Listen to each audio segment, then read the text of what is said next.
वकील बहू। जनक पेशे से एक बहुत अच्छी वकील थी, लेकिन कहते हैं ना, बहू कितनी भी बड़ी तोप क्यों ना हो, सास के सामने तो भीगी बिल्ली ही होती है। अरे जनक, क्या बात है। आज रोटी नहीं मिली अभी तक। ये तेरा कोर्ट नहीं है जो आज फैसला ना हुआ तो कल की तारीख मिल जाए। रोटी तो रोज वक्त में चाहिए। हाँ। माँ जी, रोटी तो कब की बन गई। मैंने आपको कहा तो खाना खाने के लिए, आपने शायद सुना नहीं होगा। ओहो हो, जज नहीं हूं मैं तेरे कोर्ट की, सास हूं सास। कोई दलील फालतू की मत देना यहाँ। बहुत जानती हूं मैं इन वकीलों को। अपनी बात ऊपर रखने के लिए झूठ बोलने में जरा भी नहीं सोचते। तभी वहां जनक के ससुर आ जाते हैं। अरे भाग्यवान, क्यों बेचारी के काम को कोसती रहती है हमेशा। मैं भी तो था वहां जब ये आई थी तुझे रोटी खाने को बुलाने के लिए। सास को तो अब गुस्सा आ जाता है कि कैसे किसी ने बहू की साइड ले ली। अरे वाह जी वाह। वो तो मैं जानती थी कि कोई ना कोई गवाह तो ये पेश कर ही देगी। पर मैं तो अब सीधा खाना खाकर सोने जाऊंगी। मुझे आदत नहीं है किसी से बहसा बहसी करने की। पता नहीं कैसे ये वकील इतना दिमाग लगाकर खुद तो झूठ बोलते ही हैं, साथ में झूठे गवाह भी ले आते हैं। जनक को सास के ताने सुनने की अब आदत सी पड़ जाती है। एक दिन जनक वकील की ड्रेस पर काला कोट पहनकर कोर्ट के लिए निकल ही रही होती है कि अरे कहाँ चली काला कौवा बनकर। टोक दिया ना। अब कोर्ट तो वकील वाली ड्रेस पहनकर ही जाऊंगी ना। वाह भाई वाह, दामिनी तो मैंने भी देखी है। सन्नी पाजी ने ऐसा ही कोट पहना था और कहा था कि तारीख पर तारीख, तारीख पर तारीख। मतलब कि कोई बात करनी है तो बोलिए, वरना वक्त नहीं है मेरे पास खराब करने के लिए। अरे पता नहीं तुझ में क्या देखा मेरे बेटे ने, सारा दिन वकीलों वाली बहस करती है, भोली भाली सास के साथ। अच्छा सुन, जो इतनी बहस मेरे आगे करती है ना, जरा अपने बॉस से कर ले, जो 1 साल भी ना हुए तेरी शादी को और काले कपड़े पहना दिए। अंदर जा और लाल कोट पहन कर आ, पता तो चले कि नई नवेली शादी हुई है।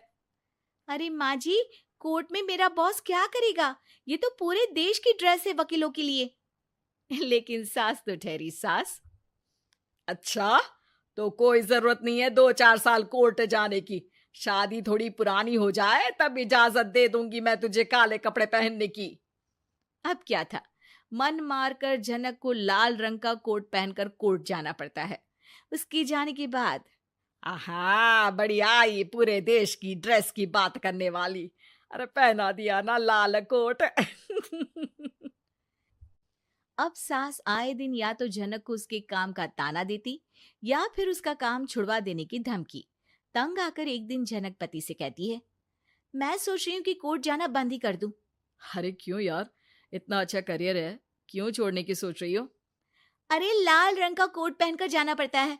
हर बात पर सास ताना देती है कि वकील तेज होते हैं, सवाल जवाब करते हैं, झूठी दलीलें देते हैं। अरे तो ठीक है ना, वो जो कहती है अपनी समझ से कहती है, लेकिन तुमको तो पता है ना कि सच्चाई क्या है। जनक को पति की बात से हौसला मिलता है कि तभी घर पर कुछ लोग आ जाते हैं।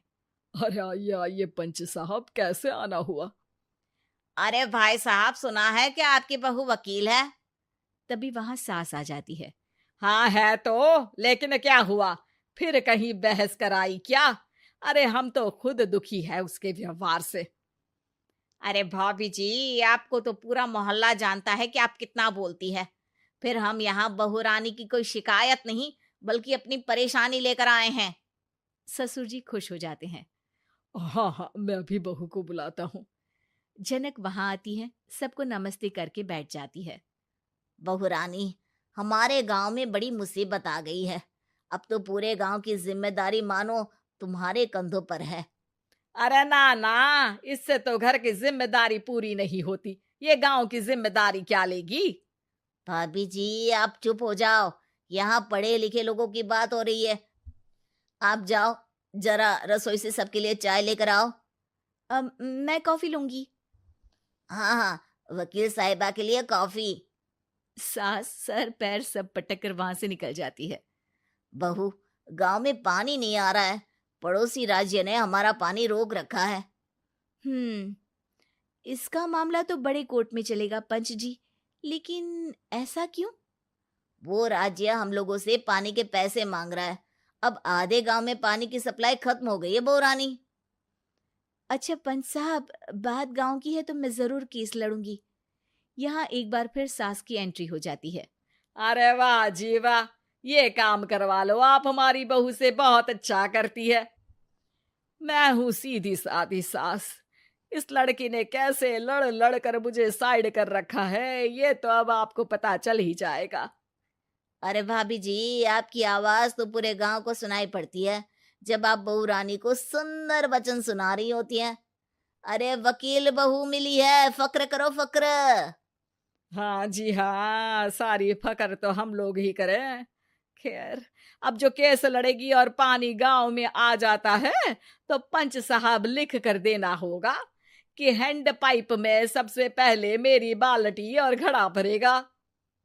अरे फिर तो हम बहू रानी के नाम पर घर पर ही सप्लाई दे देंगे, लेकिन ये इतना आसान नहीं है। बहू, गांव के पास अभी वकील करने की भी पैसे नहीं है तो। अरे पंच साहब, ये मेरे गांव का मामला है, मैं आपसे एक भी पैसा नहीं लूंगी। सास को बहू की बात पर गुस्सा आ जाता है, लेकिन सबके जाने के बाद झनक मन लगाकर गांव की परेशानियों को दूर करने में लग जाती है। और वो दिन भी आता है कि झनक केस जीत जाती है। अरे आज तो प्लम्बर आकर घर तक पाइप लगा गया है।